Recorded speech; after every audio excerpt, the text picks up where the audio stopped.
Hello, कौन? तेरा बाप। मुझे तुझसे मिलना है। दीदी, किसका फोन है? तू अभी तक सोई नहीं? जा सो जा। क्यों नहीं? हेलो, सो जा ना। हाँ, कहाँ आना है? मेरे घर। नहीं नहीं, मैं वहाँ नहीं आऊंगी। वहाँ शास्त्री जी का घर है। तो क्या हुआ? सस्ते सस्ते होटलों में चल सकती है मेरे साथ, और यहाँ घर आने में नाक कटती है। अभी क्या अभी नहीं आई तो सूरत नहीं देखूंगा तेरी। अगर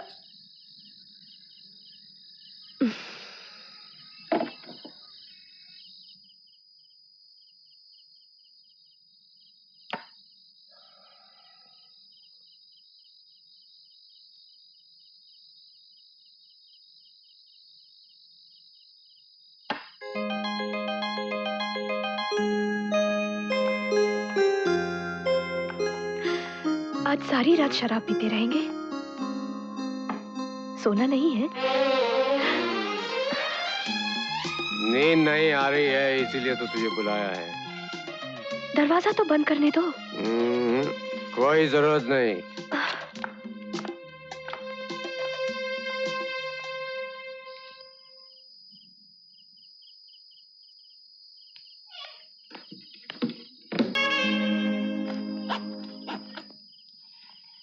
यहाँ आने के लिए इतने नखरे क्यों दिखा रही थी?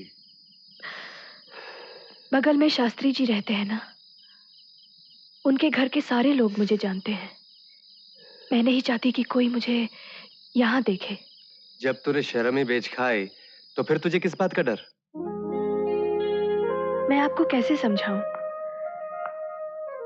वैसे तो मैं बहुत मामूली घर की लड़की हूँ, लेकिन कभी उनके यहाँ बहुत आना जाना था। बड़ा हंसता खेलता परिवार था। सब कुछ लुट गया बेचारों का। माँ पागल हो गई, शास्त्री जी मास्टरी से रिटायर हो गए।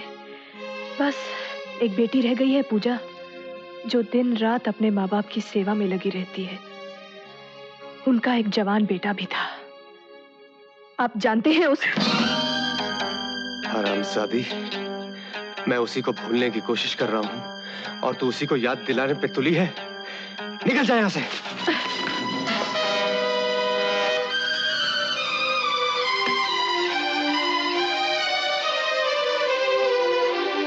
ये ले अपने पैसे और दफा हो जाए यहाँ से।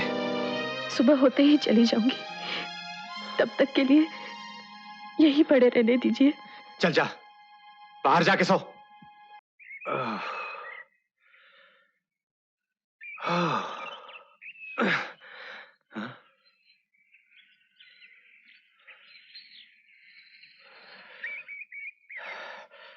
मेवाराम। आया साहब। जी साहब। मेवाराम, वो गई क्या?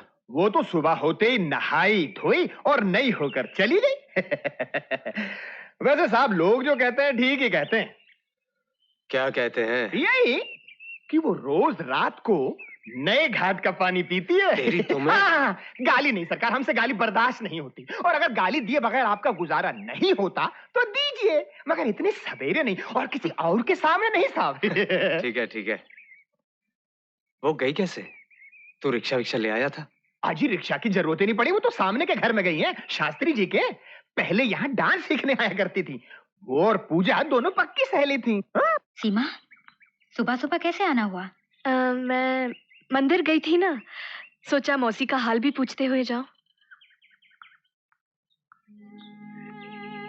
बेटे, मेरे बेटे, मुझे छोड़ के कहाँ चला गया?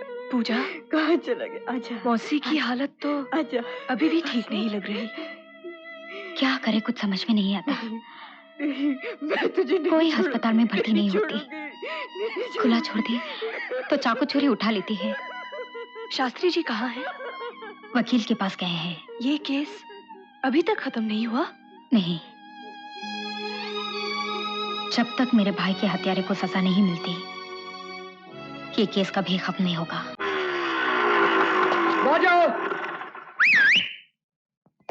राजू, ये फिर आ गया? तूने इसको मना नहीं किया? उफ़्फ़ो दीदी, तुम तो खामखा इस बेचारे के पीछे पड़ गई हो। आखिर क्या खराबी है संजीव में? मैंने कह दिया ना, इसके साथ दोस्ती मत रख। अभी तो जाने दो ना दीदी, आखिर घर पे लेने आया है।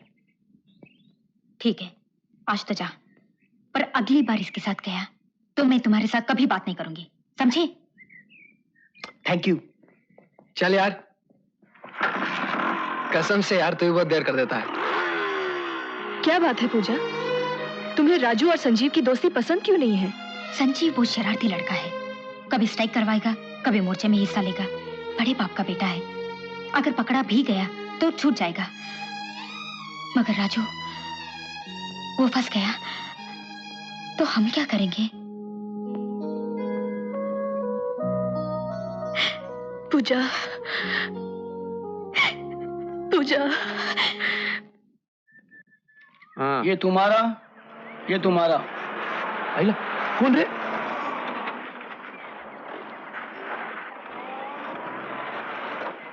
चाहिए चिंटू? बोल डब्बू, ये वही था क्या रे? मेरा ख्याल वही था। तेरे को क्या लगता है जी? मेरे को भी लगता है वही था। साले ने अपने को लेते दे तो देख लिया। मर गए, अब ये जल्लाद छोड़ेगा नहीं। नाके पे चेकिंग कर रहे थे, कोई ट्रक पकड़ा? Yes sir. हाँ हाँ, महीने के आखिरी दिन है, घर में तंगी हो जाती है, तनख्वाह मिलने में अभी हफ्ता बाकी है। कितने मिले? कितने मिले? गलती हो गई सर, माफ करना। बाल बच्चेदार आदमी है ना। कितने बच्चे हैं तुम्हारे? 3 बच्चे हैं सर। नहीं 3.5, नहीं मेरा मतलब है सर 3 बच्चे हैं और चौथा अंदर है सर, लॉकअप में। सर आप कुछ चाय पानी के लिए? देखो, अब इस थाने का मैं इंचार्ज हूं। अगर सुन भी लिया कि किसी ने रिश्वत ली तो उसकी पेटी उतरवा दूंगा। दफा हो जाए यहाँ से। Yes sir. बिट्टू का ख्याल रखना। जी मैम साहब। साहब कैसे भी हमारी पेशी लगवा दीजिए। अरे भाई आपकी पेशी नहीं लग रही तो मैं क्या करूं? आप फीस भी तो वक्त से नहीं देते। अच्छा ठीक है, आप मेरे मुंशी से मिल लीजिए। जी साहब। सुनिए, क्या है? बिट्टू को हल्का सा बुखार है। बुखार है तो मैं क्या करूं? मैं कोई डॉक्टर हूं क्या? शाम को जब कॉलेज से वापस आओ तो खुद ही बिट्टू को डॉक्टर के पास ले जाना। और सुनो, वो डैडी को रुपयों के लिए लिख दिया तुमने? देर हो गई तो वो जमीन हमारे हाथ से निकल जाएगी। वो तो मेरे क्लाइंट की जमीन है, इसलिए सस्ते दामों में मिल रही है। उनसे लिख देना कि 3 लाख रुपए फौरन भेज दें, बाकी का बंदोबस्त मैं कर लूंगा। आप खुद भी तो लिख के मंगवा सकते हो। क्यों? तुम्हें लिखते हुए तकलीफ होती है क्या? हाँ? ठीक है, मैं लिख दूंगा। आप खुद भी तो लिखकर मंगवा सकते हो। Stop it. पता चला आप घर पे आए थे मुझे पूछने। हाँ हाँ बैठिए। मेवरम कह रहा था कोई जरूरी बात करनी थी आपको। हाँ, एक सवाल कांटे की तरह मेरे मन में चुभता रहता है। उस दिन तुमसे अदालत में मिला तो भी पूछना चाहा, उस दिन यहाँ मिला तो भी मन किया, मगर। हाँ कहिए, क्या पूछना है? पिताजी, आपने इस आदमी को इस घर में कैसे घुसने दिया? पूजा, मैं चलता हूँ। जाओ मत, इसकी बात का बुरा ना मानो। जा, लेकिन बच के जाएगा कहाँ? कोई सबूत नहीं मिला इसलिए अदालत तुझे बरी कर सकती है। लेकिन एक बात याद रखना, ये बहन अपने भाई के हत्यारे को नहीं छोड़ेगी, कभी नहीं, कभी नहीं। अपनी बेटी से यही सब कुछ सुनवाने के लिए बुलवाया था मुझे? सुनिए, क्षमा कीजिए। पिताजी। पूजा चुप हो जाओ, मुझे 2 मिनट शांति से बात कर लेने दो। अगर नहीं सुन सकती तो अंदर चली जाओ। मुझ पे कृपा करो भाई। वैसे तो मुर्दा शरीर को कैसे भी ठिकाने लगा दो, चाहे चिता पे रख के जला दो, चाहे मिट्टी में गाड़ दो, उसे कोई फर्क नहीं पड़ता। मगर मरने वाले के सगे संबंधी अगर उसका क्रियाकर्म न करे तो उसकी आत्मा को शांति नहीं मिलती। मुझे अपने बेटे का क्रियाकर्म कर लेने दो भाई, नहीं तो उसकी आत्मा भटकती फिरेगी। मुझे बस इतना बता दो, तुमने उसका शरीर कहाँ ठिकाने लगाया? मुझे नहीं मालूम। कुछ नहीं तो उसके शरीर के कुछ फूल एक अस्सी के ही दर्शन कर लेने दो। मैं तुम्हारे पांव पड़ता हूँ, दया करो इस ब्राह्मण बाप पर। मैंने कहा ना मुझे नहीं मालूम। देखो, मेरा श्राप लगेगा तुम पर, सर्वनाश हो जाएगा तुम्हारा और तुम्हारे सब परिवार का। मेरी तरह तुम्हारी आत्मा भी छटपटाती रहेगी। मैं नहीं जानता तुम्हारे बेटे का शरीर कहाँ है। मैंने उसकी हत्या नहीं की, नहीं की, नहीं की।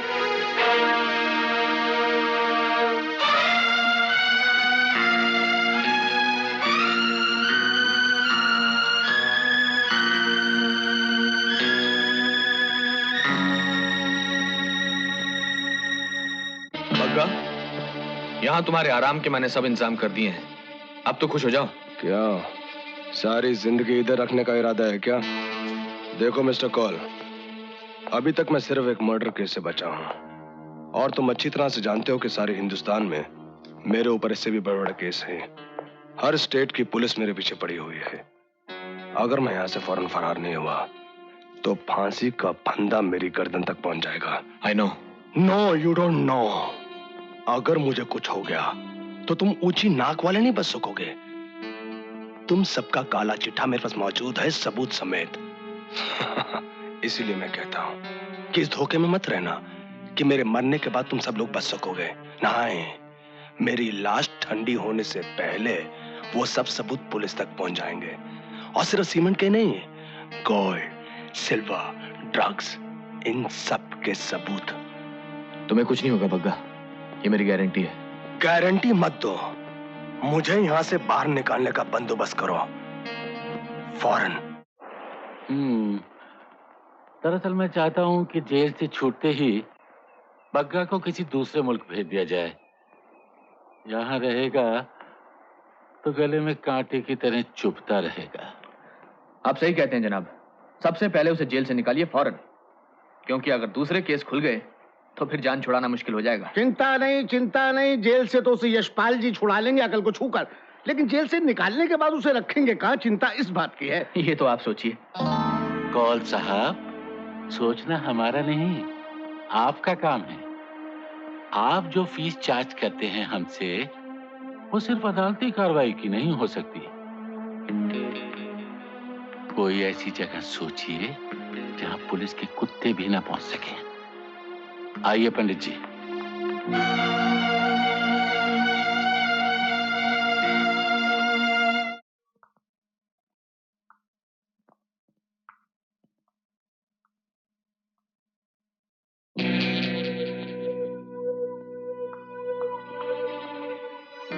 सत्य,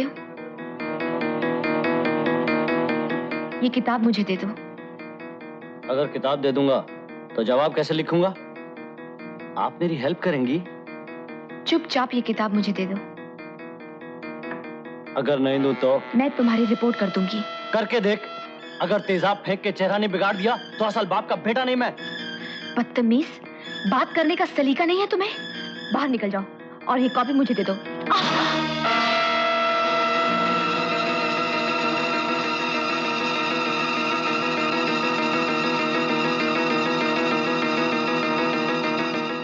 भाई चिंता नहीं। मंत्री जी दिल्ली गए प्रधानमंत्री जी से मिलने, उनसे मिलके आवेंगे तो आपसे कांटेक्ट कर लेंगे। हाँ, चिंता नहीं। प्रकाश जी। ओहो इंस्पेक्टर साहब, आज हमारी याद कैसे आ गई? बोलो क्या पीवेंगे? कुछ नहीं। हाँ, मतलब दिन में नहीं पीते। हमारे होम मिनिस्टर साहब भी जब दिन में आवे हैं तो वो नहीं पीते। वैसे उनको पॉलिटिक्स में लाने वाले हम ही हैं, चेले हैं वो हमारे। हाँ तो बोलिए, काम क्या है? मैं आपसे मिलने नहीं आया हूँ। फिर? आपके बेटे से मिलने आया हूँ। क्यों? उसे बुलाइए, फिर बताता हूँ। चिंता नहीं। सत्या बेटे। आया डैडी। जी डैडी, क्या बात है? तुम्हारा नाम सत्यप्रकाश है? हाँ, तो मेरे साथ थाने चलो। थाने? किस लिए? एग्जामिनेशन हॉल में गुंडागर्दी करने के जुर्म में। कैसे गुंडागर्दी? सब बताता हूँ। अरे इंस्पेक्टर, कभी अपनी अकल को भी छू लिया करो। मेरे बेटे को हाथ मत लगाओ, जानो कौन हूं मैं।